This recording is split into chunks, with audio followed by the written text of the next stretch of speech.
하나님께서는 엎드려서 절 받으시는 그런 분 같아요. 믿음 없는 자에게 믿음을 주시고, 그리고 우리가 믿음 생활 열심히 하면은 하나님께서 믿음을 주셨는데 그 믿음을 우리가 가지고 열심히 하면 믿음이 좋다, 믿음 열심히 한다 해서 축복을 주시고, 기도하는 것도 마찬가지인 것이에요. 기도도 하나님께서는 우리의 기도를 시키십니다. 하나님께서 우리에게 기도를 할 수 있는 마음을 주셔서, 그리고 기도하도록 하고, 그리고 기도 응답을 주시는 하나님이세요. 아마 오늘도 이렇게 새벽 제단 사하시는 그런 분들도 내가 새벽에 나가야 되겠구나 했겠지만은 실제로 그 마음을 주신 것이 하나님이십니다. 그리고 나오게 하셔서 우리가 드려주는 이러한 기도들을 하나님께서 기뻐 받으시고 응답 주시기를 기뻐하시는 하나님이시요. 하나님은 좋으신 하나님이십니다. 항상 하나님께서는 모든 일에 대해서 기뻐 받으시고, 그리고 우리들의 축복의 택로가 되기를 원하시고 우리들 축복해 주시기를 원하시는 하나님이신 거예요. 아멘. 그런데 그런 마음이 주는데도 불구하고 우리가 거부해버리면 아무 역사 안 나타납니다. 믿음을 주시길 원하는데도 불구하고 믿음대로 살지 않고, 내가 기도해야 되지 이런 마음이 든데도 불구하고 기도하지 자리에 안 나오고, 기도하지 않게 되면은 그 사람의 역사가 안 나타나는 거예요. 이 베스트셀러 중에 죽은 경제학자의 살아있는 아이디어로 유명한 미국 경제학자 타드 부콜츠라는 사람이 그의 책 중에 보면 다시 국가를 생각한다. 거기에 보면 역사상 부유했던 나라들의 분열 과정과 그리고 또한 파국을 맞이하는 공통적 경향이 있는데 그 파국이 외부에서 온 것이 아니라 다 내부라 그랬습니다. 1600년대 명나라, 1700년대 베네치아, 그리고 1800년대 합스부르크 가문, 그리고 1차 대전 직전의 오스만 제국, 경제적 번영을 누리며 시대를 호령했던 강대국들이 역사 속에 사라져 버렸습니다. 그런데 이 부유했던 나라가 망한 5가지 이유를 이 사람이 지적했어요. 첫 번째가 뭐냐면은 국가가 번영할수록 출산율이 하락한다. 부유한 사회에서는 아이들을 더 이상 노동력으로 생각하지 않고 사치라 생각하는 거예요. 그러면서 스파르타는 전쟁에 승리해서 잡아온 노예들을 노동력에 의지했고 부자들은 아이들을 낳지 않았다 그래요. 그리고 둘째가 국가들은 다른 국가와 교류해서 부를 얻게 되지만 교류로 인한 세계화는 국가의 관습과 전통을 흔들어버려서 국가의 정체성을 약화시켜버렸대요. 지금 북한이 개방하고 못하는 이유도 그 중에 하나인 것이죠. 세 번째가 뭐냐면은 부유한 나라에서는 대출이 늘어나는 경향이 있대요. 개인은 대출을 많이 받았다가 죽어버리면 탕감되어 버립니다. 받을 방법이 없는 것이에요. 그런데 정부의 부채는 사라지질 않습니다. 더구나 나라가 강하면 강할수록 부자가 될수록 돈이 많이 빌릴 수가 있는 거예요. 그런데 이 정부 부채가 많아질수록 다음 세대, 미래 세대를 구속하고 미래 세대가 빚을 갚아야 되는 거예요. 그래서 그렇게 되면 미래 세대와 다음 세대들이 연결고리가 끊어진대요. 국가를 사랑하는 마음이 없어져 버린대요. 내가 벌어서 전부 국가적으로 나이 많은 사람 보수하고 이런 것으로 내가 고리가 끊어졌대요. 그리고 네 번째로 부유한 나라 사람들은 아침 일찍 출근해 저녁 늦게 일하는 것을 꺼려한대요. 밥을 먹기 위해서 일하는 것이 아니라 여가 시간을 추구하고 노동의지가 확 줄어들어 버린대요. 젊은이들의 노동기회가 줄어든 것은 사회 분열이 삭트게 된다. 그러면서 예를 드는 것이 유리공예 등으로 부자가 된 베네치아 공화국은, 베네치아는 길드 체제라 해서 기존 상인들을 보호하기 위해서 신규 인력 시장 진입을 억제해버렸답니다. 그 바람에 노동 인력이 고령화되었었고 젊은이들은 노동 기회를 박탈당한 것이에요. 의욕을 잃은 젊은이들이 많이 늘어나게 되었고 공화국은 가면 축제 그리고 도박 유흥을 즐기다가 망해버렸습니다. 그리고 마지막 요인이 애국심의 소멸이었대요. 그래요. 국가는 국민성이나 공통의 이야기가 없이는 오래 존속할 수 없다 그래요. 그러면서 이분이 예를 들은 것이 합스부르크 제국에 대해서 이야기했습니다. 단적으로 어때요? 굉장히 광범한 영토를 소유했지만 혈연이나 혼인관계로 이어진 인척들, 위의 사람들 외에는 수많은 사람들이 돌아 살면서 합스부르크를 자기 나라라 생각하지 않았던 거예요. 믿음과 역사 이어 가족관계로 공유하던 사람, 이런 사람이 모였던 합스부르크 제국은 이론적인 개념에 불과했다는 것이에요. 이런 5가지 요인은 역사뿐만 아니라 미국을 포함한 선진국, 지금 대한민국도 같은 현상이 일어나고 있는 것입니다. 오늘 읽었던 이 본문의 말씀은 이스라엘 왕국 멸망에 대해서 이스라엘 선지자가 평가하는 말씀입니다. 북이스라엘이 어떻게 멸망했는 것인가? 이스라엘 왕국은 완전히 망해버렸습니다. 북이스라엘. 옛날에 나라가 완전히 망하는 경우는 거의 없었습니다. 왜냐하면 주로 강한 제국이 차지하게 될 때는 왕을 바꿔버리고 그리고 자기들에게 조공을 계속 주도록 만들지 나라가 없애지는 않았던 거예요. 그러나 이스라엘은 아수르에 망했을 때는 나라 전체가 망했고 자기가 살던 장소가 폐허가 돼버리고 그리고 포로로 잡혀가버리고 완전히 흩어버렸습니다. 옛날에는 강대국이 쳐들어와도 곡물만 바치면 순순히 물러갔던 것이에요. 나라 전체가 많은 경우는 없었던 것입니다. 그런데 이스라엘은 완전히 망했고 그들이 살던 것이 완전히 폐허가 됐습니다. 그 이유가 무엇인 것인가? 그것에 대해서 이사야 선지자가 말하고 있습니다.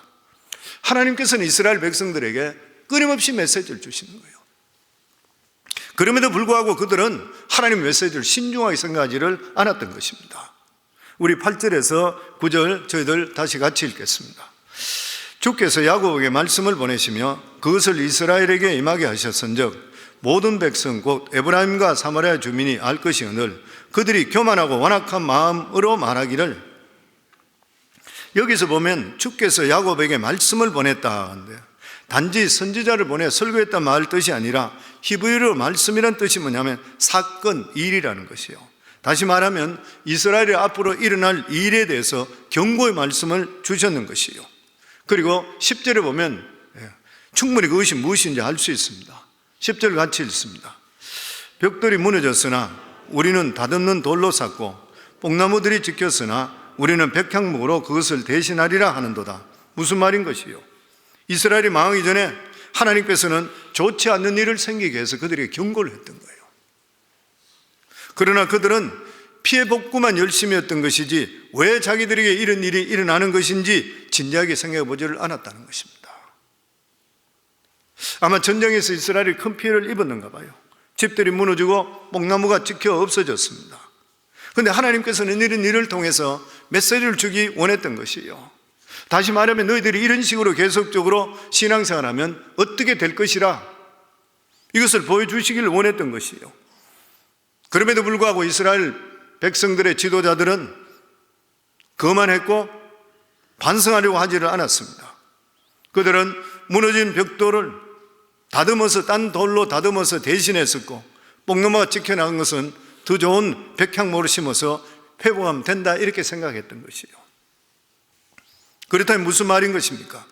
하나님께서 분명하게 메시지 준데도 불구하고 애써 그 메시지를 외면하면서 어떤 물질적으로나 커버한다고 생각하고 이렇게 했다 그런 것은 뭐예요? 하나님의 경고를 무시한 것입니다. 북이스라엘이 어떤 나라인 것이요? 하나의 이스라엘에서 갈라져 나왔잖아요. 남유다가 갈라졌습니다. 왜 그렇게 갈라진 것이요? 북이스라엘은 세상 따라가기 위해서인 것입니다. 북이스라엘은 하나님의 백성이지만 세상 나라 따라가기를 좋아했습니다. 물론 하나님 믿는 형식들은 다 남아 있습니다. 예배 드리고 다 했던 것이에요. 그런데 지향하는 그들의 목표는 세상과 똑같이 잘 살고 그들과 똑같은 목표를 가지고 있었어요. 믿는 사람 중에서도 신앙 좋은 사람, 신앙 좋은 믿음의 사람들 본받을 생각하지 않고 돈 잘 벌고 부자 되는 것, 이런 사람이 복 받는 것이라 이렇게 생각해서 그 사람 따라가는 사람이 있습니다. 이런 사람은 신앙인을 할 수가 없는 일인 것이죠. 자식도 신앙생활 잘하는 거 자랑하는 것이 아니라 자식들이 좋은 대학 나오고 돈 잘 버는 이야기하고 믿음생활 이야기하면 말 못하는 사람. 어떻게 신앙을 가진 사람이 자기보다 신앙이 더 좋은 사람을 본받으려고 해야지 돈 잘 버는 사람 본받으려고 하는 것인가? 그런 사람은 하나님께서 경고를 하더라도 무슨 말인지 못 알아들어요. 자기 마음을 닫아버리는 것이에요. 믿는다는 사람이 물질 지상주의로 가게 되면 하나님의 징계를 반드시 받습니다. 왜 그런 것이냐면은 본질보다도 쉽게 살려는 것을 선택하기 때문에 그래요. 우리 예수 믿는 사람 절대 쉽게 못 삽니다. 예수 믿는 거 절대 쉬운 일이 아닌 것이에요. 예수 믿는 거 부지런하지 않으면 절대 못 믿습니다. 제가 예수 믿어보니 그래요. 저는 원래 게으른 사람이에요, 굉장히. 근데 예수를 믿어보니까, 하나님을 만나보니까 부지런하지 않고는 예수 못 믿겠더라고 보여요. 오늘도 새벽을 깨우는 분들이 부지런하지 않으면 어떻게 예수 믿을 수 있어요?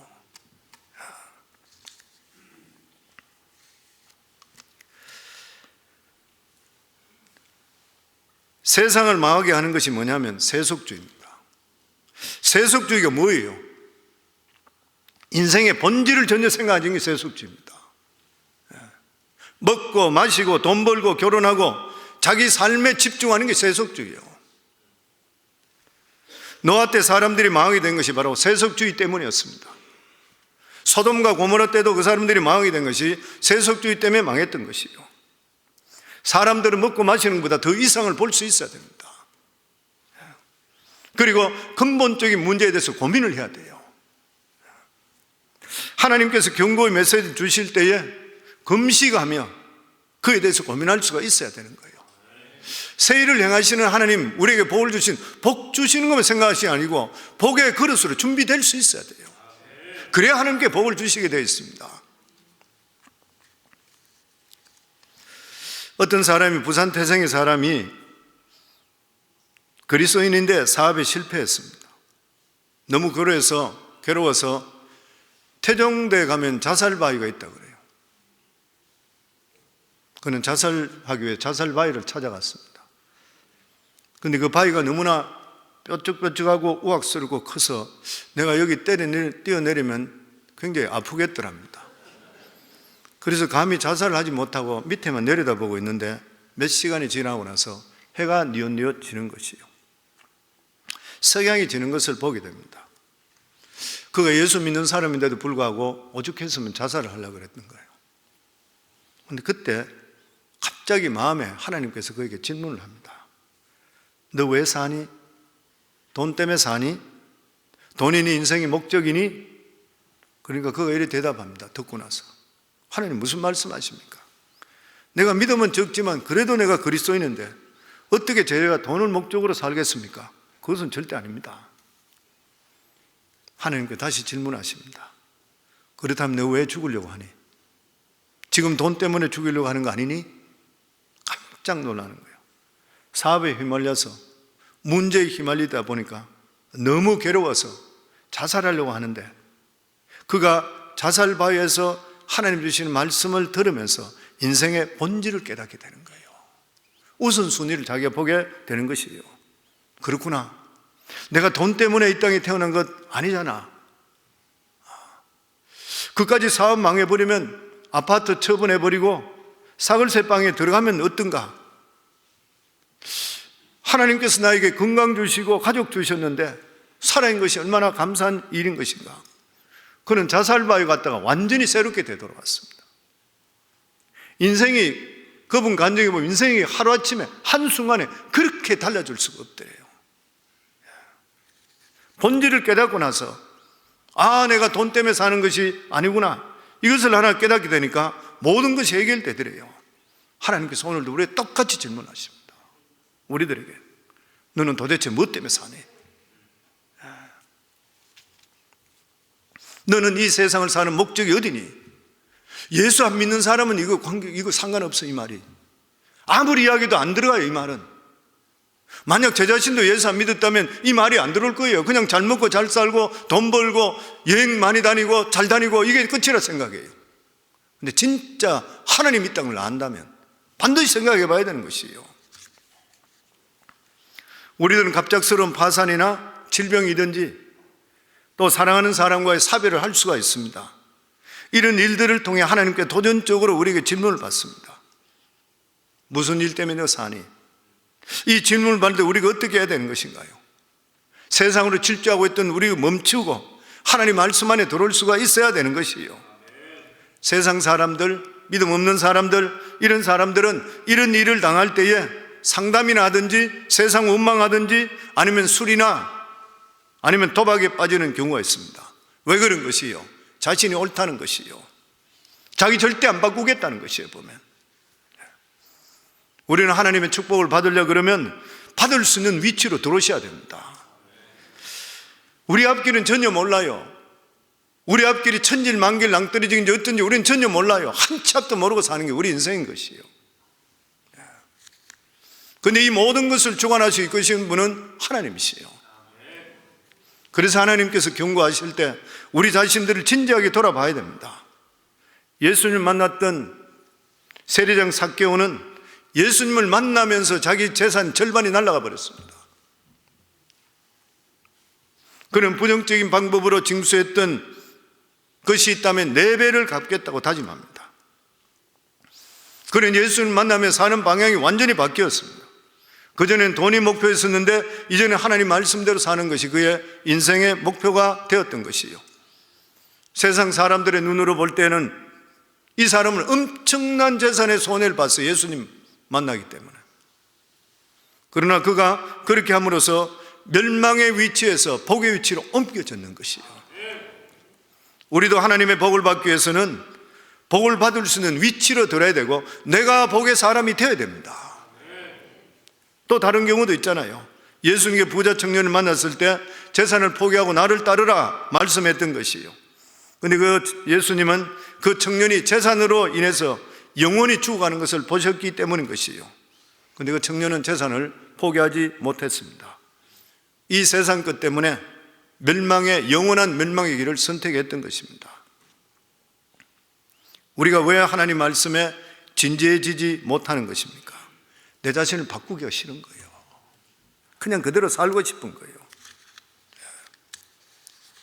그러나 하나님 말씀을 거역하고 나서 죄를 지으면서까지 잘 되는 것은 결코 잘 되는 것이 아닌 것이고 멸망의 낭떠러지로 가고 있는 것입니다.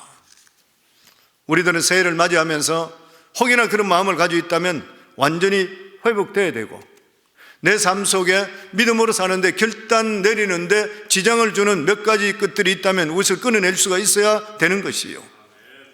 하나님께서 우리가 완벽한 거 원하시지 않습니다. 완벽한 사람 아무도 없어요. 저도 마찬가지고 허물이 더 많은 사죠. 그런데 하나님께서는 그것이 맞다고 생각되고 음성을 들으면서 우리가 첫 발을 딛는 것을 기뻐하셔요. 내가 변화해야 되겠다는 이러한 의지를 가진 것을 하나님께서 기뻐하시는 것이에요. 그리고 우리의 연약함을 주께서 아시고 계시니까 주님 도와달라고 우리가 부르짖어야 돼요. 우리 삶 속에 하나님, 저는 너무나 연약합니다. 이 깊은 죄에 빠져서 나는 빠져나갈 수가 없으니까 주님 제발 도와주세요. 이렇게 하나님께 부르짖게 될 때에 우리 삶 속에 구원의 역사가 임할 줄을 믿습니다. 은혜 자리에 나오지 못하게 하는 장애물이 무엇입니까? 내가 믿음적으로 살지 못하게 하는 장애물이 나에게 무엇입니까? 아마 특별한 거 아닐 거예요. 몇 가지 아닌 것들이 우리 발목을 잡는 것이요. 시시한 몇 가지 때문에 우리 하나님의 주시는 축복의 통로가 되지 못하는 것은 비극 중에 비극인 것이요. 저는 우리 성도님들 새해를 맞이하면서 우리가 신앙적으로 장애물이 되는 것을 단호하게 끊어서서 우리 모두 다가 하나님이 주시는 진짜 축복의 통로가 되기를 주 이름으로 축원합니다. 우리 11절 12절 같이 읽도록 하겠습니다. 그러므로 여호와께서 러신의 대적들을 일으켜 그를 치게 하시며 그의 원수들을 격동시키리니 앞에는 아람 사람이요 뒤에는 블레셋 사람이라. 그들이 모두 입을 벌려 이스라엘을 삼키리라. 그럴지라도 여호와의 진노가 돌아서지 아니하며 그의 손이 여전히 펴져 있으리라. 하나님께서는 이스라엘을 포기하지 않으셨습니다. 그래서 러신의 원수를 일으켜서 고통을 주셨습니다. 러신은 수리아의 왕인 것이에요.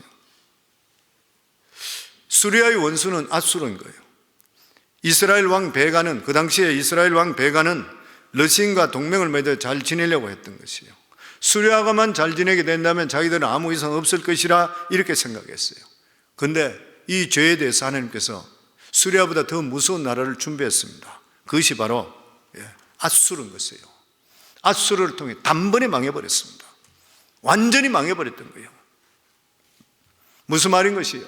믿음에 떠나게 되면은 생각하지 못한 엉뚱한 일이 벌어진다는 것이죠. 이스라엘 사람들은 자기들이 닥치는 어려움을 하나님과 생각하는 것을 잊어버렸어요. 아니, 잊어버린 것보다는 생각지도 못했어요. 우리 믿는 사람은 항상 생각하실 때에 내 삶 속에 일어나는 모든 일에는 하나님께 간섭하고 계십니다. 항상 생각하셔야 돼요. 그리고 내 삶 속에 어려운 일이 있다 할 때 다른 사람이 있는 어떤 사람의 어려움을 보고 손가락질해서는 절대 안 되지만 자기 자신을 볼 때는 항상 민감해야 돼요. 왜 나에게 이런 일이 생기는 것인가? 민감할 수가 있어야 되는 것이요. 그런데 이스라엘 백성들은 이게 없어졌습니다. 왜 그러냐면 오래전부터 자기 신앙들 팔아먹어 버렸습니다. 그런데 하나님께서 이스라엘을 포기하지 않았던 것이요, 끊임없이 선지자를 보내 말씀하는 겁니다. 하나님께서 이스라엘을 그냥 보고 가만히 보고 계셨어요. 보고 계시는 것이요. 하나님은 보고 계시고 있었던 것이요.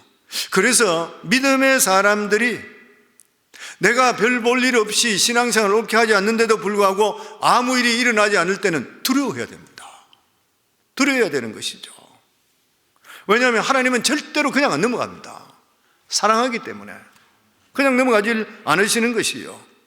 그래서 하나님께 침묵하실 때, 내가 올바른 신앙생활 하지 않고 예전 같지 않고 적당히 이렇게 하는데도 불구하고 모든 것이 괜찮네, 이럴 때 정신을 바짝 차려야 돼요.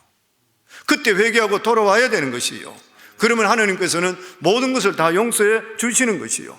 하나님은 죄를 일일이 덜추어서 징계하시는 그런 분이 아니십니다. 우리가 아무리 죄를 많이 지었다 하더라도 우리가 잘못했습니다 하나님께 나오는 순간에 우리 모든 죄악이 동이 서에서 문 것 같이 싹 그냥 없어져서 모든 걸 한목에 다 용서해 주시는 좋으신 하나님 것이요. 그런데 미련한 자는 하나님께서 포기하셨나 생각해 계속 죄를 짓는 것이요. 그러다가 어느 순간에 시간이 지나면 징계가 한번 시작되게 될 때는 정말 무섭습니다. 뼛속 깊이 들어옵니다.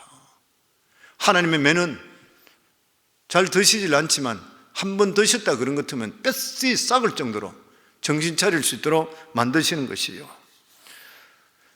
우리는 사람은 속이지만 하나님 절대 못 속입니다. 우리 삶 속에서 우리가 살 수 있는 유일한 길은 무엇이요? 하나님께서 우리를 불쌍히 여기달라고 하는 것입니다. 하나님께서 우리를 불쌍히 여기시면 모든 것들이 다 해결되게 되어 있는 것이요. 그래서 우리 속에 있는 것들을 주님께 내어놓을 수가 있어야 되는 것이고, 자기가 있던 장소에서 돌아설 수 있어야 되는 것입니다. 우리 14절에 16절입니다. 같이 읽겠습니다. 그러므로 여호와께서 하루 사이에 이스라엘 중에서 머리와 꼬리와 종려나무 가지와 갈대를 끊으시리니 그 머리는 곧 장로의 존귀한 자요 그 꼬리는 거짓말 가르치는 선지자라. 백성을 인도하는 자가 그들을 미혹하니 인도를 받는 자들이 멸망을 당하는도다. 이스라엘은 여러 쿠데타로 왕들이 계속 바뀌었습니다. 얼마 있지 못하고 왕들이 바뀌고, 그 점 때문에 이스라엘을 실제적으로 이끌어가는 자는 누구냐면 족장격이었었던 장로들이었습니다. 그들이 일반적으로 백성들을 이끄는 그러한 지도자들이었습니다. 그런데 이들이 어떤 자들이냐? 오늘 성경 보면 아참하는 자들이래요. 왕이 잘못된 길로 백성을 이끌어갈 때는 장로들은 목숨을 내놓고 반대할 수 있어야 돼요. 그런데 그들은 그렇게 하지 않았대요. 더 문제가 된 것이 뭐냐면 거짓 선지자들입니다. 거짓 선지자들이 하는 것이 무엇인 것이요? 입만 벌리면 축복 메시지요. 입만 벌렸다 가면 잘 될 것이래요. 하나님은 당신을 얼마나 사랑하고 당신들을 축복한다, 그 말이 써지면 계속 전하는 것이요. 선지자의 사명이 무엇입니까? 이스라엘 백성들의 도덕적인 상태를 지키는 거예요. 하나님께 선지자를 세운 이유가 어디인 것입니까? 이스라엘 백성들의 영적 상태를 지키기 위해서인 것이요. 선지자들은 파수꾼으로 부름받은 자들이에요. 목회자도 똑같습니다. 성도들이 잘못된 길로 가는 걸 보고 나서도 입 다물고 말하지 못하는 것, 잘못돼 가고 있는데도 불구하고 강대상에서 말씀 바로 전하지 못하는 것, 사꾼 목사가 되는 거죠. 사꾼 목사 따로 없어요. 아닌 것을 보고도 아니라고 이야기할 수 없는 사꾼 되는 거예요. 예전에 제가 목사님 한 번 만났는데, 존경받는 목사님, 우리 교단에서 지금은 소천하셨어요. 산호세 쪽에 목회하셨던 그런 분인데, 이분은 교회 재직들을 임명하고 나서 나중에 얼마 세월의 시간이 좀 흘렀는데, 집사 중에 한 사람이 비디오 대여 가게를 하는데 소문을 들으니까 이상한 비디오까지 대여한다는 소문이 들렸습니다. 아마 음란 비디오까지도 대여하고 그랬던가 봐요. 옛날 오래된 이야기죠. 옛날에는 그런 비디오 사업을 많이 했으니까. 근데 이 목사님은 그 소리 듣고 나서 바로 그 집사님 사업체 찾아가서 집사님께 그 이야기 하면서 집사증 교회에서 준 거 내놔라 뺏어가고 교회에서 집사 없애버렸어요. 그 사람. 사람은 그때 들을 때는 이상이 들릴지 모르지만 지금까지도 목회자들 간에는 존경받는 목회자들 남아 있습니다. 선지자는, 목회자는 이런 식으로 살면 반드시 망한다는 것을 일컬어줘서 그들을 돌이키는 것이 사명인 것이요. 그러나 이스라엘 선지자들은 그들의 사명을 외면했습니다. 오히려 사람들이 듣기 좋은 소리 해주고 그 대가로 대접받기를 좋아했던 것이요. 이스라엘의 타락은 왕도 타락했고 선지자도 타락했고 지도자도 타락했고 백성들도 다 타락해버렸습니다. 이스라엘의 타락은 한 나라가 자체적으로 집단적으로 하나님을 떠나서 망하는 경우입니다. 개인이 한두 사람이 탈선하게 되면 그 사람이 돌아오든지 아니면 끊어버리면 돼요. 그런데 교회 전체가 타락하면은 안에 있는 사람들이 타락했는지를 모르는 거예요. 자기들이 다 잘 먹고 잘 살고 하니까 자기가 멸망한다 생각하지 않고 가다가 다 멸망해 버리는 것이요. 교회 생명이 무엇인 것입니까? 말씀과 성령의 역사에 있습니다. 살아있는 말씀이 들리지 않고 은혜의 역사가 교회에 끊어진다면 하나님 관계가 막혀버리는 것이요. 어떻게든지 말씀을 들려야 되는 것이고 사람들이 변화될 수가 있어야 되는 것이요. 왜 예배당에 와서 말씀 듣고 자꾸만 예배 중심하라, 말씀 중심 살아, 왜 그러냐? 귀가 열려서 제발 좀 들으라, 변화되라, 하나님의 기쁨이 될 수 있는 축복의 통로가 되라. 그런데 말씀이 없으면 어떻게 되는 거예요? 17절 말씀 마지막으로 같이 읽겠습니다. 이 백성이 모두 경건하지 아니하며 악을 떠나며 모든 입으로 망령되이 말하니, 말씀이 없으면 두 가지 현상이 일어나요. 하나는 뭐냐면은 죄를 짓는 사람이 더 이상 죄라고 생각을 못하게 돼요. 왜냐하면 좋은 소리만 계속 듣게 되니까. 내가 옳게 하지 못하고 있는데도 불구하고 아무도 나에게 잔소리하고 꾸짖는 사람이 없어. 그냥 하나님은 사랑의 하나님, 축복의 하나님으로 끝나버려요. 죄를 지으면서도 불구하고 죄에 대해서 민감해지질 않을 뿐만 아니라 나중에 자기가 하고 있는 그까지도 죄가 아니려고까지 생각해버려요. 왜냐하면 주위 사람 보니까 다 똑같이 그렇게 살고 있으니까요. 하나님을 두려워하지 않기 때문에 증거가 드러나지 않으면 절대로 죄를 시인하지 않는 것이에요. 그리고 증거가 드러나더라도 왜 나만 재수없게 걸려서 이러냐, 이렇게 이야기하는 것이에요. 그리고 말씀대로 그 가운데 있는 사람도, 살려고 하는 사람도 주위 사람들 보고 가치관이 혼란되어 버립니다. 아무것도 할 수가 없어요. 힘을 낼 수가 없는 것이에요. 그러니까 이스라엘, 이 북이스라엘은 머리부터 꼬리까지 모두가 썩어버렸습니다. 그래서 하나님께서 완전히 망하게 하신 것입니다. 죄가 관영해서 더 이상 희망이 없다고 생각할 때 완전히 망하게 하는 것이에요. 이 세상 살고 있는 우리들은 어떻게 살아야 되는 것인가? 우리는 어떻게 살아야 돼요? 한 사람 한 사람이 맛을 회복해야 됩니다. 너는 이 세상의 빛과 소금이라 그랬어요. 우리 자신들이 맛이 회복될 수 있어야 돼요. 우리가 어떻게 하면 소금이 될 수 있을 것인가? 남들이 하는 것 따라하지 않는 용기가 필요합니다. 저 사람 하고 있으니까 나도 저 정도에, 아니, 이거 자를 수 있어야 돼요. 내가 이것을 택하면 더 이익이 있는데 하나님 기뻐 안 한다 그러면 그것을 자를 수 있는 용기가 있어야 돼요. 내가 이 길을 가더라도 돈이 더 벌 수 있는데, 아니면 믿음적으로 좋지 못하다면 잘라야 돼요, 그걸. 이게 용기잖아요, 믿음에. 이게 빛으로 나오는 것이고, 이게 맛을 돌이키는 것인 거예요. 사람 속에 어디 적당히 숨어 있게 되면 절대로 그 사람은 죄에서 빠져나오지를 못하는 것이에요. 그리고 무엇보다도 우리들은 성령대로 살려고 해야 됩니다. 하나님 말씀에 1.1핵도 변함이 없다는 거 믿으시잖아요. 근데 왜 말씀대로 못 살아요? 내 생각하고 틀리고 그렇게 살기가 불편하니까 안 사는 거예요. 이스라엘 백성들이 똑같았어요. 하나님 말씀 틀리다는 사람 아무도 없어요. 근데 왜 그리 못 살아요? 우리가 완벽한 거 없잖아요. 그럼에도 불구하고 그렇게 살려고 우리 자신들의 삶을 자기를 쳐서 복종할 수 있어야 돼요. 아멘.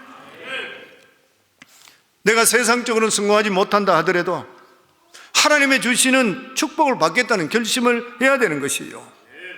한 영혼을 더 건지기 위해서 내가 가지고 있는 것 손해볼 수 있는 마음을 가질 수가 있어야 되는 것이에요. 우리가 살 수 있는 것은 정말 하나님 말씀대로 사는데 걸림돌이 되는 것을 버릴 수가 있어야 돼요. 바른 축복의 자리에 들어오게 될 때는 하나님의 은혜가 반드시 임하게 되어 있는 것입니다.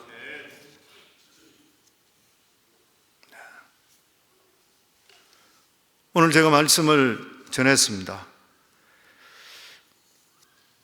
다른 부분까지도 말씀을 더 준비했는데 저는 볼 때는 이 말씀만 우리가 알더라도 충분하다 그렇게 생각됩니다. 성도님들, 나라가 망한 것은 외부 세력으로 망한 것이 아니라 그랬습니다. 가정도 똑같고 집도 똑같고 교회도 똑같습니다. 내실을 다지는 만큼 더 중요한 것은 없습니다. 남들에게 보여주는 것보다 내 안에 내실이 어떤 것인가. 올 한 해 동안 살아갈 때에 우리 내실을 더 다질 수 있는 그런 한 해가 되기를 바랍니다. 믿음으로 내실을 더 다지시고 경제적으로도 더 내실을 다지기 바랍니다. 아멘. 그리고 세속주의는 반드시 망하는 거예요. 우리가 사는 목적이 무엇인지 생각하며 돌이키기를 바랍니다. 그리고 은혜의 자리에 나오지 못하고 있는 장애를 일으키는 것이 무엇인지 장애물을 제거할 수 있기 바랍니다. 그래서 성도님들이 축복의 통로가 될 수 있기를 바랍니다. 그리고 이스라엘 백성들이 마지막으로 망했던 것이, 제가 마지막 설교 20절부터 나와 있는 말씀인데 하질 않았는데 욕심 때문에 망했습니다.